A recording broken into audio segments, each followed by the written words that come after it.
Bullion మార్కెట్లో బంగారం వెండి ధరలు ఒక్కోసారి పెరిగితే మరికొన్నిసార్లు తగ్గుతూ వస్తుంటాయి. అయితే ఇటీవలే బంగారం వెండి ధరలు ఆల్ టైమ్ రికార్డు స్థాయికి చేరుకున్నాయి. ఆ తర్వాత స్వల్పంగా తగ్గినప్పటికీ అంతర్జాతీయంగా నెలకొన్న ఉద్రిక్త పరిస్థితులతో మళ్లీ పెరిగాయి.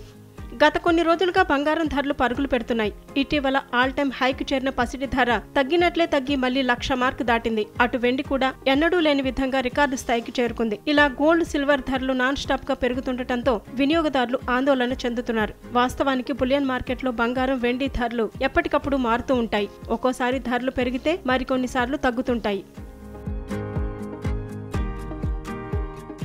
బంగారం ధర మళ్లీ పెరగగా వెండి ధర స్థిరంగా కొనసాగుతోంది. జూలై 21, 2025 సోమవారం ఉదయం నమోదైన ధరల ప్రకారం దేశీయంగా 24 క్యారెట్ల బంగారం 10 గ్రాముల ధర 1,150,000 రూపాయలు ఉంటే 22 క్యారెట్ల పసిడి ధర 91,800 రూపాయలుగా ఉంది. 10 గ్రాముల బంగారంపై 110 రూపాయల మేర ధర పెరిగింది. వెండి ధర కిలో 1,16,000గా ఉంది. అయితే ప్రాంతాల వారీగా బంగారం, వెండి ధరల్లో వ్యత్యాసం ఉంటుంది. హైదరాబాద్ లో 24 క్యారెట్ల 10 గ్రాముల బంగారం ధర 1,150,000 రూపాయలు ఉంటే 22 క్యారెట్ల పసిడి ధర 91,800 రూపాయలుగా ఉంది. కిలో వెండి ధర 1,26,000 వద్ద కొనసాగుతోంది. అటు విజయవాడ, విశాఖపట్నంలో 24 క్యారెట్ల గోల్డ్ ధర 1,150,000 రూపాయలు, 22 క్యారెట్ల ధర 91,800గా ఉంది.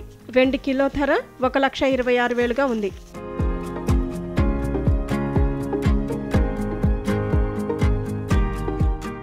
ఇక ఢిల్లీలో 24 క్యారెట్ల పసిడి ధర 1,300,000 రూపాయలు, 22 క్యారెట్ల ధర 91,950 రూపాయలుగా ఉంది. కిలో వెండి ధర 1,16,000గా ఉంది. ముంబైలో 24 క్యారెట్ల పసిడి ధర 1,150,000 రూపాయలు, 22 క్యారెట్ల ధర 91,800 రూపాయలుగా ఉంది. వెండి కిలో ధర 1,16,000గా ఉంది. చెన్నైలో 24 క్యారెట్ల పసిడి ధర 1,150,000 రూపాయలు, 22 క్యారెట్ల బంగారం ధర 91,800 రూపాయలుగా ఉంది. వెండి ధర కిలో 1,26,000గా ఉంది. బెంగళూరులో 24 క్యారెట్ల పసిడి ధర 1,150,000 రూపాయలు, 22 క్యారెట్ల బంగారం ధర 91,800 రూపాయలుగా ఉంది. వెండి ధర కిలో 1,16,000గా ఉంది.